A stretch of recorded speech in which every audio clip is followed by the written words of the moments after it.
Hey guys, Bogdan here, founder of Surviving Divorce for Men. And today I want to talk about divorce checklist, do's and don'ts, and have a list of things that I want to share. You guys make sure you do it, and make sure you don't do this list. So, before the trial, do this. Admit to yourself that you have a problem in obtaining a fair divorce. Number two, close out joint accounts and cancel credit cards and charge accounts. Number three, make sure your wife and her attorney cannot get your financial records, so move them to the office or somewhere else. I had my stuff stolen from my house, so make sure you clear everything. You don't want to be stolen even from your own place. Number four, try out for out of court reasonable settlement. You don't have to go to trial, so make sure you know your options. Number five, contact the join father rights organizations on Facebook or other places. For each state, there's a father movement like Oregon, Washington, and so on. So make sure you find that on Facebook or other social media, and then ask them about advice, choosing attorney, and stuff like that. Really helpful. Number six, determine what lawyer fees will be you will need before you hire him. So make sure everything is, what the retainer is and stuff like that. Number seven, if you have children, make sure they understand that you're not divorcing them. Number eight, keep written record of all the events, everything. So I keep a log of timeline of things, what's happening, and calendar. So I do two different things. So make sure you have that as well. Timeline of what's happening, when you got served, who got served, when this trial, when this, everything by date, and a calendar also. Number eight. So that was number eight. Number nine, rent a PO box if you want your mail to be kept private. Number 10, ask yourself which parent would be the best for the children.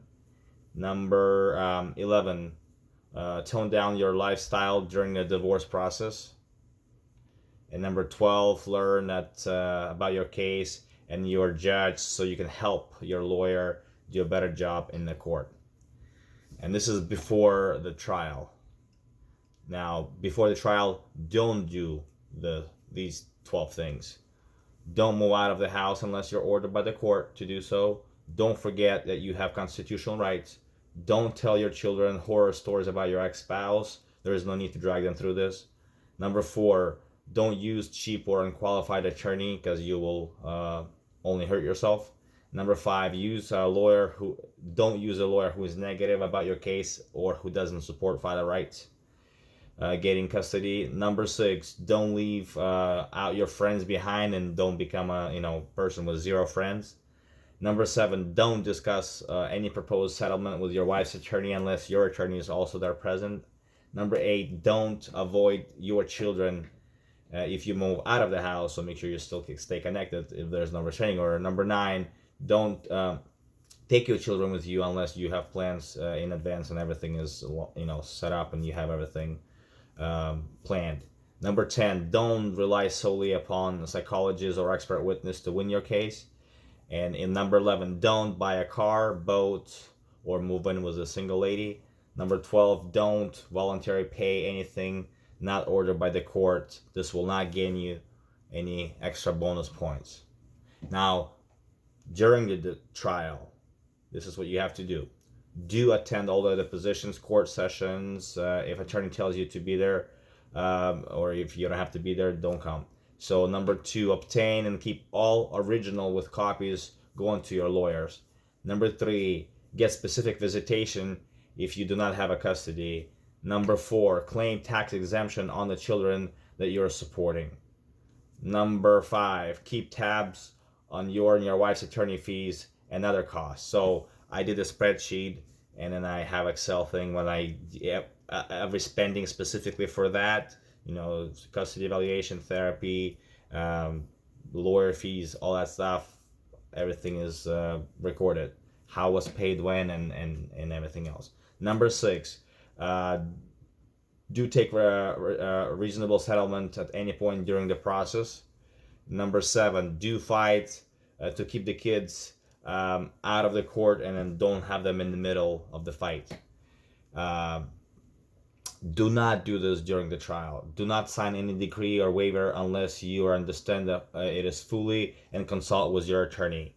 Do not be afraid to change lawyers if your interests are not being met. I had to change my lawyer, and most people go through at least two or three during the time, which is good and the bad. We'll talk about that later, but you don't have to be stuck with one lawyer. Number three, do not panic if you lose temporary custody, as it usually is the fate of the father's temporary custody, and the mother gets them right away until the whole thing is set, and that's my case as well.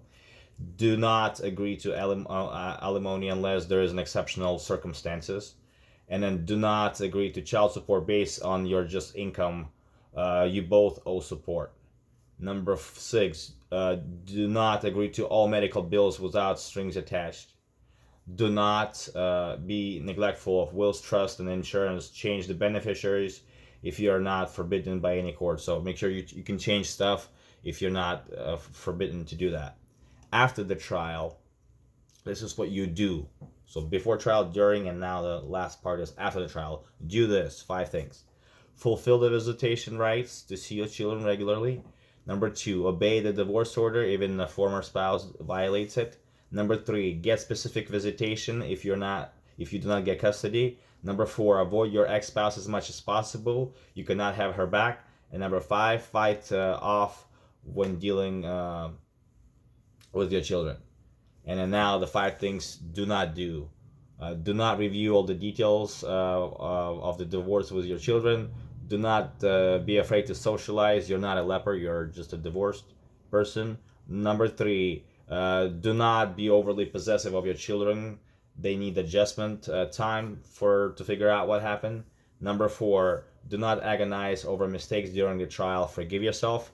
And number 5, do not confront your ex or her in-laws, but do come to a working understanding, and try to stay positive. So those are the tips before trial, during trial, and after the trial, do's and don'ts.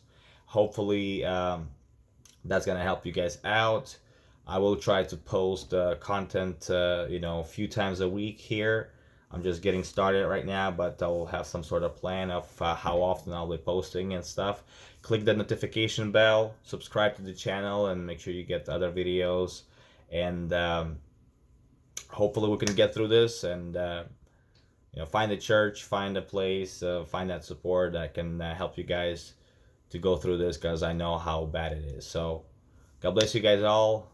Jesus loves you, and we'll get through this together.